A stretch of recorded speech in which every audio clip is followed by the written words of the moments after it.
سلیمان علیہ الصلاۃ والسلام نے ملکہ سبا کے پاس خط بھیجا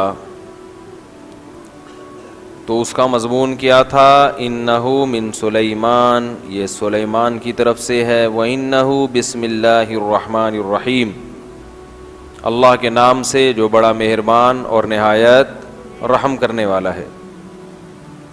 اللہ تعالو علیہ، سرکشی مت کرو، واتونی مسلمین، بندے بن کے چلے آؤ۔ تو ملکہ سبا نے پہلا کام عقل مندی کا کیا کیا کہ خود سے فیصلہ کرنے کے بجائے اپنی قوم سے مشورہ۔ جو بھی عقل مند آدمی ہوگا وہ مشورے سے کام کرے گا، چلائے گا اپنی، مگر مشورہ سب سے لے گا۔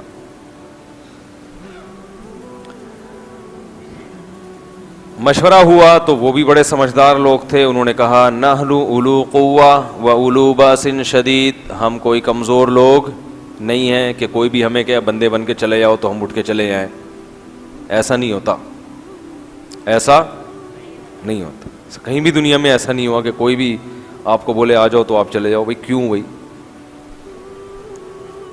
والامر الیک، لیکن جیسا آپ کا فیصلہ ہو ہم ویسا کریں گے۔ کیسے زبردست لوگ تھے، آپ اندازہ لگاؤ کہ لڑائی کی بات ہے، حکم دو لڑیں گے، اب باقی لڑنا ہے یا نہیں ہے یہ آپ کا کام ہے، ہم بہرحال لڑنے کے لیے تیار ہیں۔ یہ کسی ملک کی جو کامیاب جو اچھی فوج ہوتی ہے نا، اس کی یہ علامت ہوتی ہے، بھائی وہ کہے کہ آپ بتاؤ کہاں لڑنا ہے، کس کو کوٹنا ہے، کس کو پیٹنا ہے، باقی لڑنا ہے نہیں، یہ آپ کا کام ہے، ہمیں یہ بتاؤ کہ کب لڑنا ہے۔ تو یہ طاقتور ہونے کی علامت۔ اور اگر وہ یہ پوچھے کہ دیکھو لڑائی، فوج خود کہے کہ دیکھیں لڑائی بڑھائی اچھا کام نہیں ہے، ٹھیک ہے نا، لڑنا اچھا کام نہیں ہے، ابھی تو لڑے تھے، ابھی پھر لڑوا رہے ہو، مروا رہے ہو، پانی وانی کی بات کرتے ہو، دل جلانے کی بات کرتے ہو، 6 مہینے سے منہ نہیں دھویا تم نہانے کی بات کرتے ہو۔ تو انہوں نے کہا کہ ہم کمزور لوگ نہیں ہیں، واقعی بڑی طاقتور قوم تھی، حکومت تھی، ریاست تھی، اور عورت کی بادشاہت تھی اس پہ۔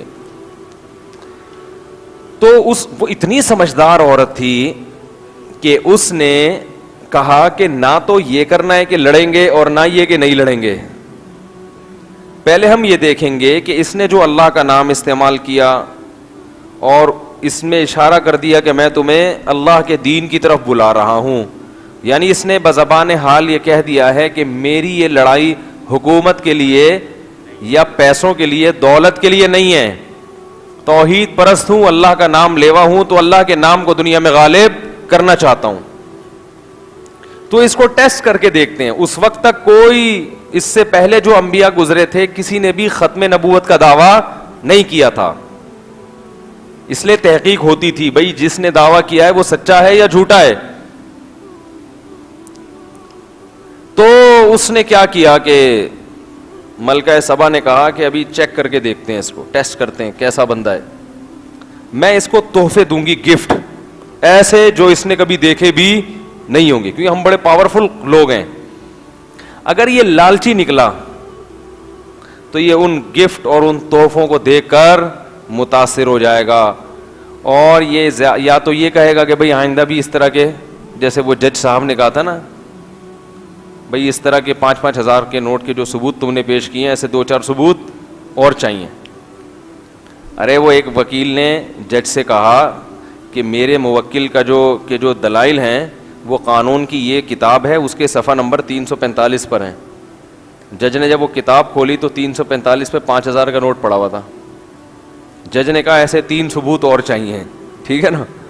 تو ملکہ سبا نے کہا جب پیسے دیں گے تو اس کو، اگر یہ اللہ کا نبی نہ ہوا، باطل ہوا، تو یہ متاثر ہو جائے گا، پھر ہمارے لیے اس سے لڑنا حماقت ہے۔ کیوں؟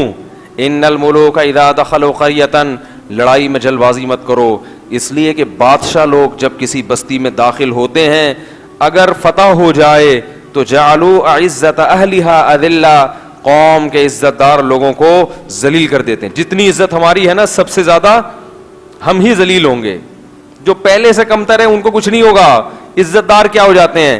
ذلیل. بھائی ذلت اسی کی ہوتی ہے نا جس کی پہلے سے عزت بھی ہو.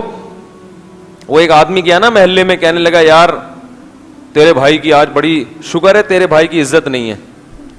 اس نے کہا کیوں بھائی, یہ کون سے شکر کی بات؟ کہتے عزت ہوتی تو آج بڑا ذلیل ہو جاتا میں.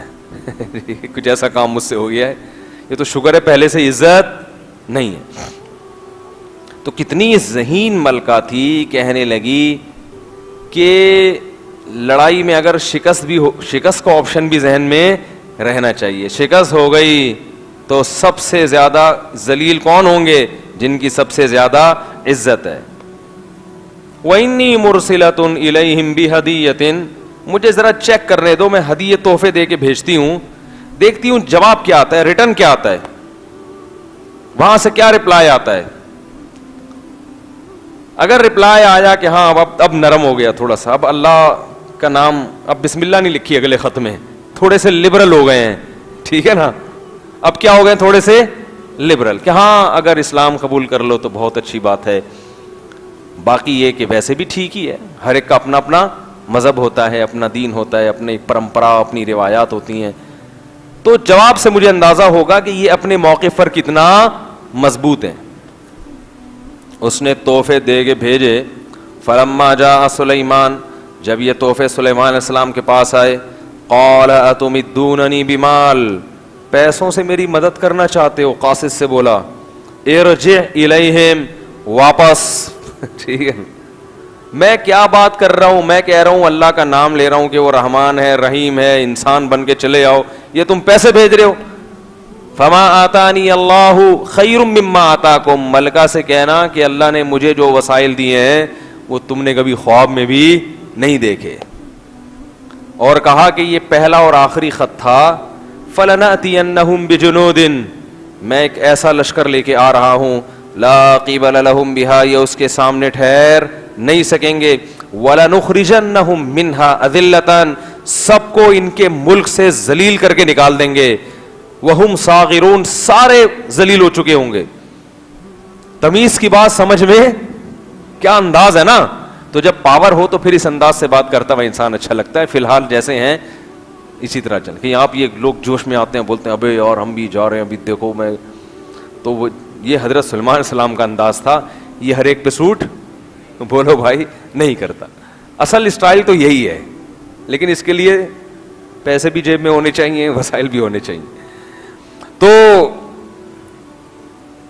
ارجع الیہم, جاؤ, بولو یہ پیسوں کی لالچ کسی اور کو دینا, یہ تو ہمارے پاس بہت ہے, ہم موقفی جنگ لڑ رہے ہیں, موقف ہے ہمارا. اب سلیمان علیہ السلام کو ہدہد نے بتا دیا, یا اللہ نے بتا دیا کہ ملکہ سبا تحقیق کرنے کے لیے اپنے لشکر کے ساتھ سلیمان علیہ السلام سے ملاقات کرنے کے لیے آ رہی ہے, کہ بھئی چلیں جا کے بات چیت کرتے ہیں, کیا مسئلہ ہے بھائی, کیوں دھمکی دے رہے ہو, کیوں جنگ, ہم نے کوئی کسی, نہ ہم چھڑتے ہیں نہ کسی کو ہم چھیڑتے ہیں, اپنے ملک میں آرام سے بیٹھے ہوئے ہیں, خام میں آپ کو کیا. تو جا کے حال احوال پوچھنے کے لیے, تحقیق احوال کے لیے ملکہ سبا نے کہا چلو بھائی اس سے پہلے کہ کوئی لشکر آئے. اب کیونکہ تحقیق کے لیے آ گئی نا, تو اب سلیمان علیہ السلام نے کہا اس کو معجزے دکھاؤ اپنے, کیونکہ بھائی جنگ کے بغیر اگر تمیز سے کوئی دین کی طرف آ جائے اور تسلیم ہو جائے تو لڑنے کی ضرورت نہیں ہے.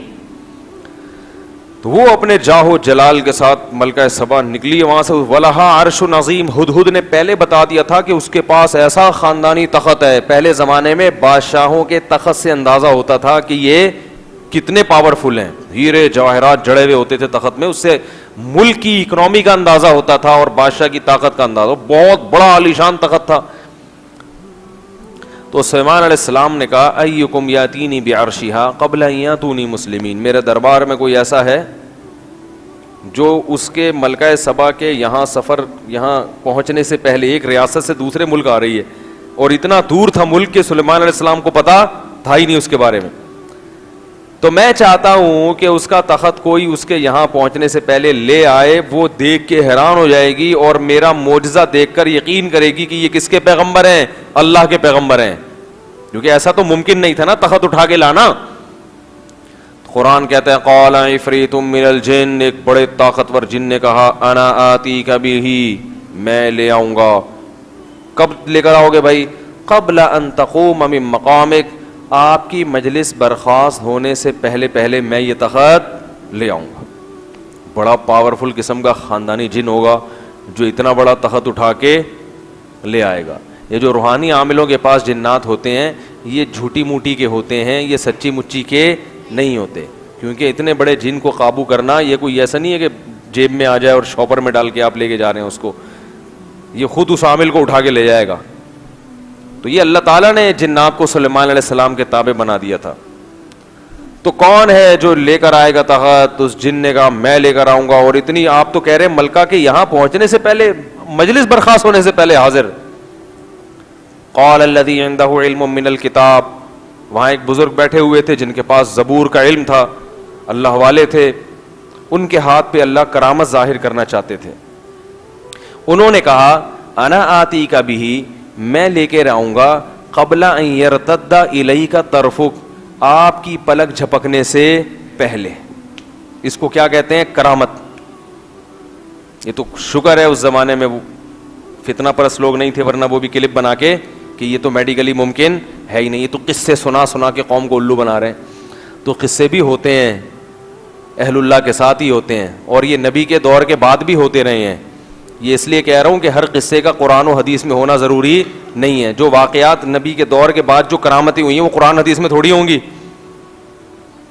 کیا خیال ہے بھائی؟ وہ تو مشاہدے پر مبنی ہوں گی. مشاہدہ کرنے والا قابل اعتماد ہے تو اس واقعے کو بیان بھی کیا جا سکتا ہے. مشاہدہ کرنے والا ایک نمبر کا چھوڑو ہے تو وہ واقعہ بھی کیا ہوگا؟ غیر مستند. تو سب کچھ ہو سکتا ہے دنیا میں, لیکن یہ اللہ کرتا ہے, یہ بزرگ نہیں کر سکتے. تو ان بزرگ کو اللہ کی طرف سے الہام ہوا کہ آپ ارادہ کر لو میں حاضر کر دوں گا. تو ان بزرگ کو الہام ہوا, انہوں نے سلیمان علیہ السلام سے کہا کہ حضرت یہ جن ہے, یہ کہہ رہا ہے کہ میں اٹھا کے لاؤں گا آپ کی مجلس برخاست ہونے سے پہلے, میں آپ کی پلکیں نیچے آ کر اوپر جانے سے پہلے لے آؤں گا. اب ظاہر ہے جب یہ کہا تو حاضر, کیونکہ پلک تو جھپک لی نا. اگر وہ سلیمان علیہ السلام کے جواب کا انتظار کرتا تو 2-4 دفعہ پلکیں تو جھپک چکے ہوتے. اس نے کہا, انہوں نے کہا کہ میں پلک جھپکنے سے پہلے تخت لے آؤں گا, یہ کہا اور تخت حاضر. اس سے بھی پتہ چل گیا میرے بھائی, یہ جو کرامتیں بیان ہوتی ہیں اس میں یہ احمقانہ اور جاہلانہ اعتراض ہے کہ صحابہ سے تو ہوا نہیں, تمہارے بزرگ سے کیسے ہو گیا. یہ وہ لوگ ہیں جو بالکل کورے جاہل, جن کا کام صرف لوگوں میں بیٹھ کے فتنہ پھیلانا, علم کے علاوہ دنیا میں ان کے پاس سب کچھ ہے. یہ پلمبر بنتے, انجینئر بنتے, لوگوں کے پنکھے ٹھیک کرتے, نل کے ٹھیک کرتے, بہت اچھا کر سکتے تھے. انہوں نے وہ کرنے کا کام چھوڑ کے لوگوں میں کیا پھیلا دیا؟ فتنہ پھیلا دیا. سمجھ رہے بات کو؟ تو ادھر کہا اور تخت کیا ہو گیا؟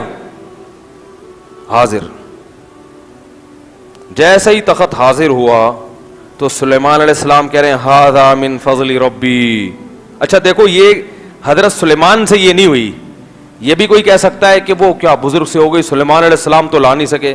تو بھائی کرامت کسی سے بھی ہو سکتی ہے, ضروری نہیں.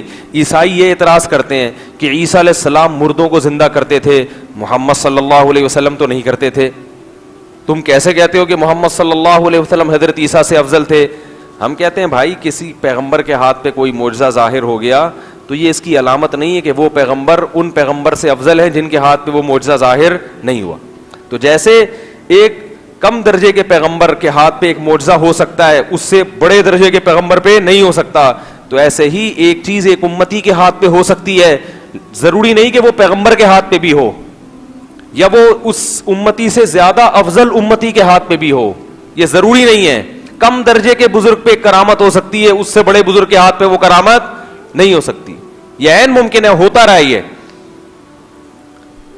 تو اب کیا ہوا, یہ بھی ان لوگوں کے پاس علم نہیں ہے, بس کلپ بناؤ, بیٹھ بیٹھ کے پھینکتے رہو, اور بیٹھے ہوں گے کچھ لوگ وہ آگے سوال جواب سوال, وہی اپنے مطلب کے سوالات, اور پورا جواب ہوتا نہیں ہے تو دوبارہ وہ سوال نہیں پوچھتے, بس گھما دیتے ہیں.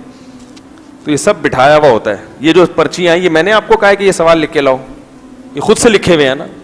بعض دفعہ سوال لکھوائے جاتے ہیں, یہ پوچھنا, اس کے آگے یہ والا نہیں پوچھ لینا ٹھیک ہے, اس پر جو اشکال ہوگا یہ نہیں, یہ والا نہیں, بس اتنا. وہ ایک آدمی کا پھڈا ہوا, تو سامنے ایک بندہ آیا, اس نے کہا چھوڑو مجھے, لیکن آہستہ سے کہتے چھوڑ نہیں دینا. اس کو ڈرانے کے لیے کہہ رہا ہے وہ چھوڑ مجھے, لوگ دوست پکڑ رہے ہیں, نہیں نہیں بھائی تو کوٹ دے گا, اس کے تو قیمہ بنا دے گا, ابے اس کے تو چیر پھاڑ کے اس کے تو چانپے نکال کے باہر پھینک دے گا, نہیں چھوڑ رہے ہم. تو آہستہ سے کہتے چھوڑنا بھی نہیں. آہستہ سے کیا کہتا ہے, چھوڑنا بھی نہیں. اوپر چھوڑ مجھے. ابے تو ویڈیو میں دکھانے کے لیے کچھ اور ہوتا ہے, حقیقت میں انسان کی اوقات کچھ, حقیقت میں کائن میں کہہ رہا ہوتا ہے چھوڑ نہیں دینا. تو وہ سلیمان علیہ السلام نے کیا کہا, سلیمان علیہ السلام کے ہاتھ پہ یہ معجزہ نہیں ہوا, ان کے امتی کے ہاتھ پہ ہو گیا. لیکن سلیمان علیہ السلام کیا کہہ رہے ہیں, ھذا من فضل ربی, یہ کس کا فضل ہے, میرے رب کا.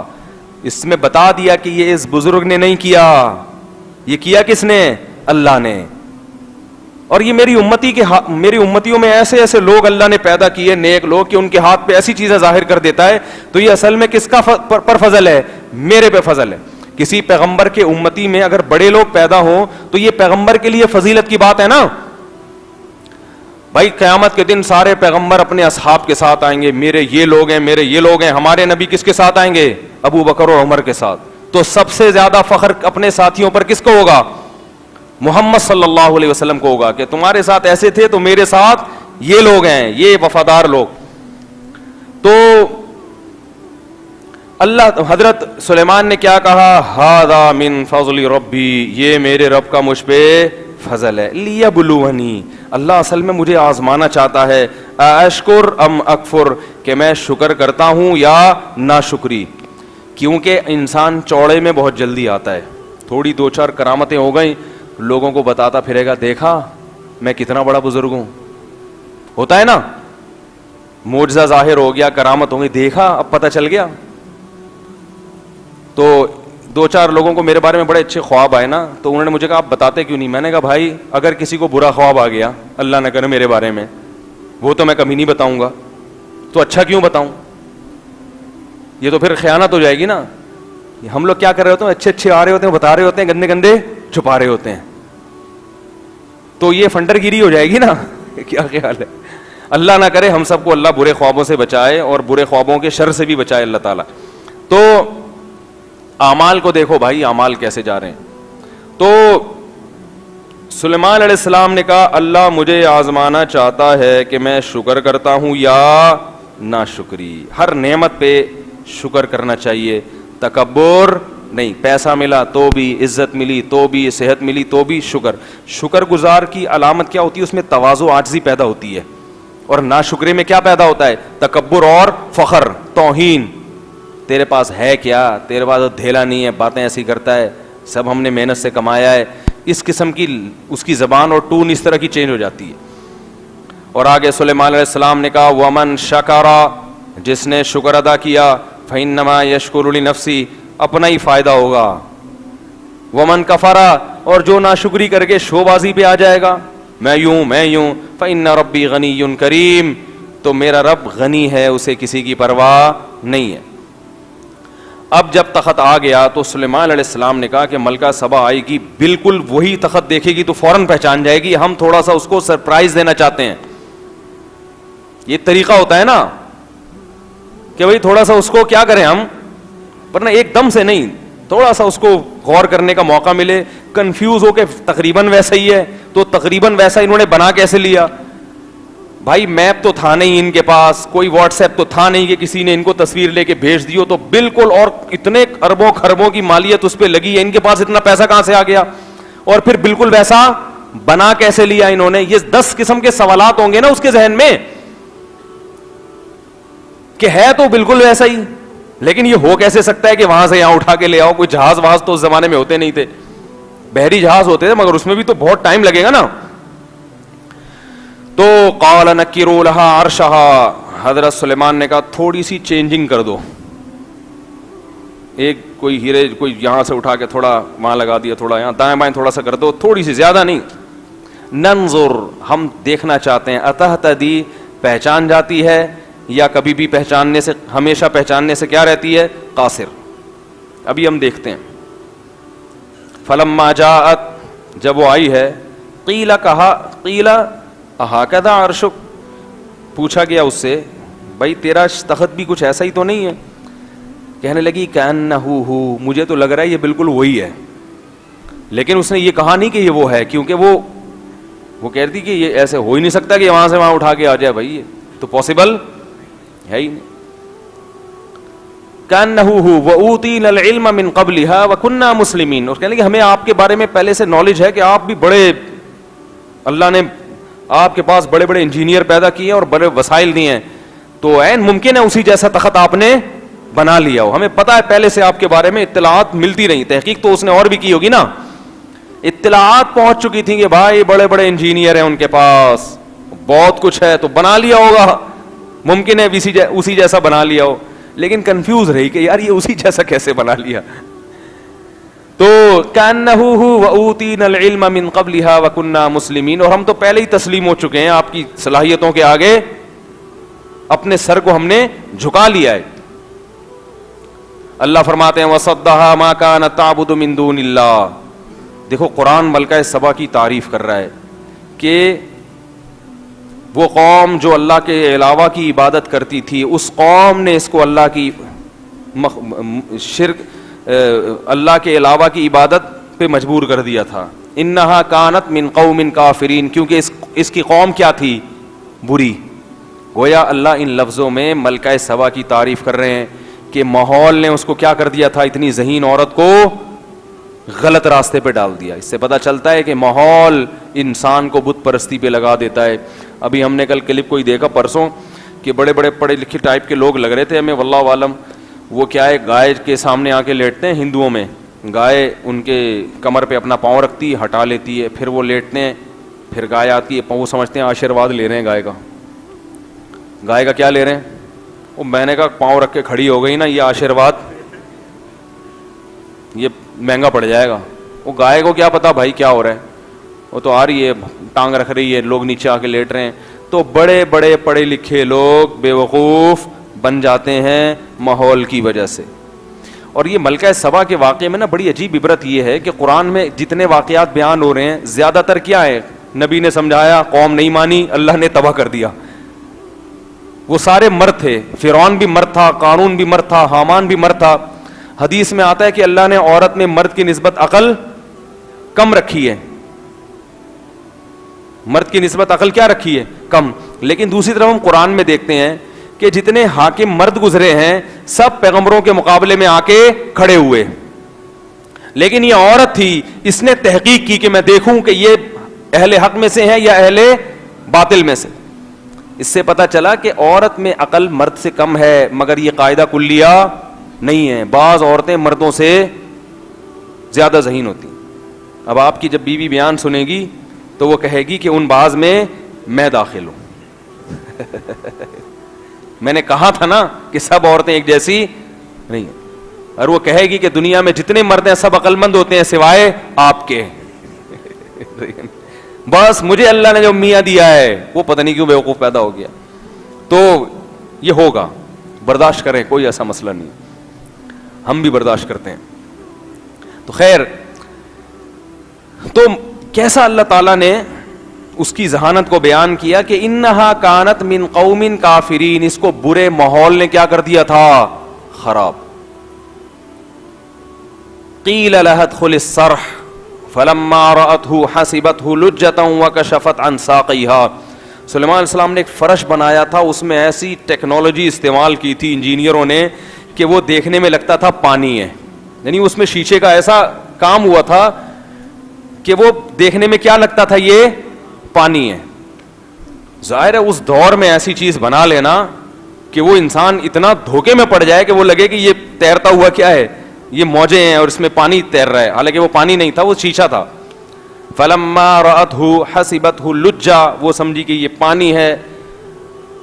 کشفت عن ساقیها، اپنے پائنچے اوپر کیے کہ میرے پاؤں، میرے جو پائنچے ہیں وہ گیلے نہ ہو جائیں. کتنی ماڈرن عورت تھی کہ بادشاہ تھی مگر لباس اس نے پھر بھی پورا پہنا ہوا تھا. یہ وہ دور تھا جب کافر عورتیں بھی عزت اس میں سمجھتی تھیں کہ ڈریس مکمل ہونا چاہیے. انگریز نے غلط راستے پہ ڈال دیا، اس نے ماڈرنزم بنا دیا کہ جتنے کپڑے مختصر ہوں گے آپ اتنی پڑھی لکھی ہوں گی کہلائیں گی.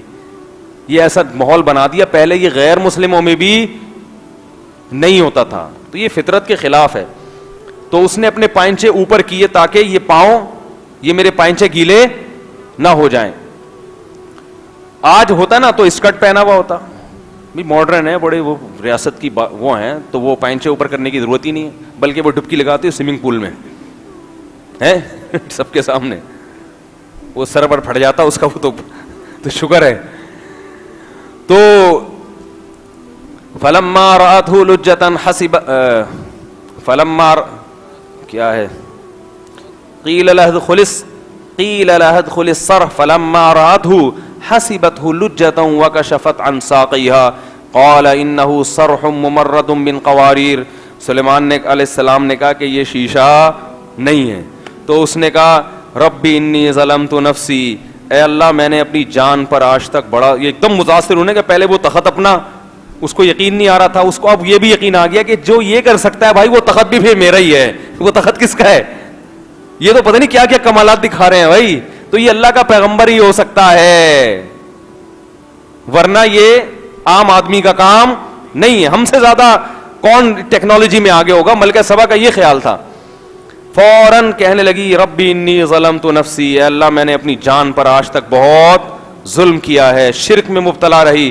اسلمت مع سلیمان, میں سلیمان کے ساتھ اسلام میں داخل ہوتی ہوں اور اپنے آپ کو سپرد کرتی ہوں للہ رب العالمین, اس اللہ کے لیے جو تمام جہانوں کا پالنے والا ہے. تو جہاں قرآن میں ایسی قوموں کے واقعات ہیں جن کو تباہ کیا, جن میں عقل نہیں تھی, پیغمبروں سے لڑتے رہے, ان غریبوں کو دور کر دو, ان یوں کر دو, ہیں اے شعیب تجھے تیری نماز یہ حکم دیتی ہے کہ تو ہم کو نصیحتیں کر, اور قارون کو سمجھایا. تو جہاں ایسے واقعات ہیں وہاں ایسی قوموں کے واقعات بھی ہیں جو ایمان لائیں, انہوں نے خود تحقیق کی اور چند باتوں میں ان کو اندازہ ہو گیا کہ یہ اللہ کے سچے پیغمبر ہیں. ملکہ سبا نے بھی حکومت چھوڑی ہے, اس کو بھی قربانی دینی پڑی ہے, فرعون کو بھی قربانی دینی پڑ رہی تھی, مگر فرعون نے ملکہ سبا سے زیادہ معجزے دیکھے ہیں. لاٹھی کا سانپ بننا, جادوگروں کا کٹ جانا, گردن کٹا دینا مگر موسیٰ کا دامن نہ چھوڑنا, یہ سارے معجزے, مینڈکوں کا عذاب, خون کا عذاب, بار بار دیکھ دیکھ کے دل ایسا سخت ہو گیا کہ آخر دم تک ہلنے کے لیے تیار نہیں ہوں. اور آخر میں اللہ نے سب سے بڑا معجزہ دکھایا فرعون کو کہ دیکھو بنی اسرائیل کے لیے میں نے پانی کو 2 حصوں میں تقسیم کر دیا. اس وقت تو سمجھ آ جانا چاہیے بھائی یہ پانی کیسے 2 حصوں میں ہو رہا ہے, یہ تو ان کے لیے ہو رہا ہے, مگر آخر دم تک اس کی سمجھ میں نہیں آیا. اور ملکہ سبا نے 2-4 چیزیں دیکھی ہیں, سمجھ میں آ گیا کہ یہ کس کا پیغمبر ہے؟ اللہ کا, اور اسلام قبول کیا. اب لوگ سوال ہم سے پوچھتے ہیں کہ ملکہ سبا کی حضرت سلیمان سے شادی ہوئی تھی کہ نہیں ہوئی تھی؟ تو اس کا قرآن میں کہیں تذکرہ نہیں ہے, لیکن جہاں سلیمان علیہ السلام کی 100 بیویوں کا بخاری میں ذکر ہے تو ایک ہونے میں مزید کوئی حرج؟ کیا خیال ہے؟ صحیح بخاری میں ہے کہ حضرت سلیمان علیہ السلام کی کتنی بیویاں تھیں؟ 100 بیویاں تھیں. تو میرا خیال ہے 101 ہو گئی ہوں گی ملکہ سبا کے بعد, اور نہیں بھی ہوئی ہوں گی تو ہمیں نہیں پتا کیا ہوا اس کا, کوئی ایسا ہمارے پاس وسائل اور ذرائع ہیں نہیں کہ ہم کال کر کے معلوم کر لیں. تو یہ عبرت کا ایک واقعہ ہے جو اللہ نے قرآن مجید میں بیان کیا. اس سے ہمیں کیا سبق ملتا ہے؟ کہ پہلا سبق تو یہ ملتا ہے کہ جو حدیث میں آتا ہے کہ اللہ نے مردوں کو عقل عورت سے زیادہ دی ہے, اصول یہی ہے, لیکن بعض عورتوں کو اللہ نے عقل مردوں سے, بعض جن میں ایک ملکہ سبا تھی, جن میں حضرت عائشہ رضی اللہ تعالیٰ عنہ ہیں, جن میں حضرت آسیہ فرعون کی بیوی ہیں, جن میں حضرت مریم ہیں. تو اس طرح کی اور بھی تاریخ میں کچھ خواتین گزری ہیں. اور دوسرا ہمیں سبق یہ ملتا ہے, یہ میں اس لیے کہہ رہا ہوں کہ بیوی کی ہر بات کو الٹا سمجھ کے مسترد نہیں کر دینا چاہیے انسان. کبھی کبھار وہ عقل کی بات بھی کر رہی ہوتی ہے. لوگ تانا دے تجھے کیا ہے, تو مجھے سمجھائے گی, ہیں تو مجھے بتائے گی میں نے کیا کرنا ہے. نبی صلی اللہ علیہ وسلم نے ایک موقع پر صلح حدیبیہ میں نا, جب شرائط طے ہوئیں تو عمرہ کیے بغیر احرام کھولنا پڑ گیا تھا. تو آپ صلی اللہ علیہ وسلم صحابہ کو کہہ رہے تھے کہ احرام کھول دو. صحابہ مان نہیں رہے تھے کہ بھئی ہم کیسے احرام کھول دیں, حج کیا عمرہ کیا نہیں اور ہم سر مڈا لیں احرام کھول دیں. تو آپ نے اپنی زوجہ سے مشورہ کیا, غالباً حضرت صفیہ تھیں, تو انہوں نے فرمایا کہ آپ لوگوں کو بتائیں نہیں, آپ خود اپنا سر منڈوا لیں, بتائیں نہیں, عمل کر کے دکھا دیں تو لوگ خود بخود کرنا شروع کر دیں گے. تو آپ نے ایسا ہی کیا, احرام سے باہر آ گئے. جب صحابہ نے دیکھا یار نبی نے جب احرام کھول دیا تو ہم کیا نبی سے آگے ہیں کیا؟ کیونکہ احرام کھولنا ایسے ہے جیسے نماز کو درمیان میں توڑ دینا, سمجھ رہے ہیں نا؟ تو جیسے نماز کو مکمل کیے بغیر توڑ دینا, ایک نماز کے ساتھ ایک قسم کی جو ہے نا وہ ایک شاعر اللہ کے منافی ہے, تو ایسے ہی احرام کو درمیان میں کھول دینا یہ بھی شریعت میں اس کی اجازت نہیں ہے. لیکن جہاں اللہ کا حکم ہے وہاں تو پورا کرنا ہے نا. تو نبی صلی اللہ علیہ وسلم صحابہ سے کہہ رہے ہیں, وہ مان نہیں رہے, تو آپ نے اپنی زوجہ سے مشورہ کیا. انہوں نے کہا یا رسول اللہ آپ کہیں نہیں, عمل کر کے دکھائیں. جب آپ عمل کریں گے تو صحابہ وہ سب کر لیں گے. تو ایک تو یہ ملا. دوسری بات یہ ملی کہ دیکھو جو حق کا متلاشی ہوتا ہے نا وہ خود تحقیق کرتا ہے کہ حق مجھے کہاں سے ملے گا, خود تحقیق کرتا ہے, اور اللہ اسے حق تک پہنچا دیتے ہیں. یہ جو لوگ باطل کی طرف جا رہے ہوتے ہیں اور ہم کہتے ہیں ہم نے تحقیق بہت کی ہے, انہوں نے آدھی تحقیق کی ہوتی ہے, پوری نہیں کی ہوتی. پوری تحقیق کریں گے تو اللہ تعالیٰ کا وعدہ ہے والذین جاہدوا فینا لنہدینہم سبلنا, جو ہمارے راستے میں کوشش کرتے ہیں ہم ان کے لیے اپنے راستے کھول دیتے ہیں, ان کو راستوں کی طرف رہنمائی کر دیتے ہیں ہم. تو یہ بھی ہمیں اس واقعے سے سبق ملتا ہے. اور ایک سبق یہ بھی ملتا ہے کہ اللہ نے بنی اسرائیل کو کتنا نوازا تھا. سلیمان علیہ السلام کو بھیجا کیسے پیغمبر, انہوں نے اپنے پیغمبروں کی قدر نہیں کی. ہماری اس امت میں تو کوئی, ہمارے نبی صلی اللہ علیہ وسلم کو تو اللہ نے ایسی حکومت نہیں دی, بلکہ مکہ فتح ہوا اور اللہ نے اپنے نبی کو اٹھا لیا اور باقی کام امت کے ذمے لگا دیا. تو صحابہ کرام کو بھی ایسے معجزے نہیں دیے. کیسی محنت کی ہے صحابہ کرام نے, قربانیاں دی ہیں, پوری دنیا میں دین کو غالب کر کے چھوڑا انہوں نے. تو یہ محنتوں سے اور ان کے اخلاص سے اللہ نے اب ہمیں پکی پکائی روٹی مل گئی ہے. تو ہماری اب ذمہ داری ہے کہ ہم دین کی تبلیغ کریں, دین کو پھیلانے کی کوشش کریں. اللہ عمل کی توفیق عطا فرمائے.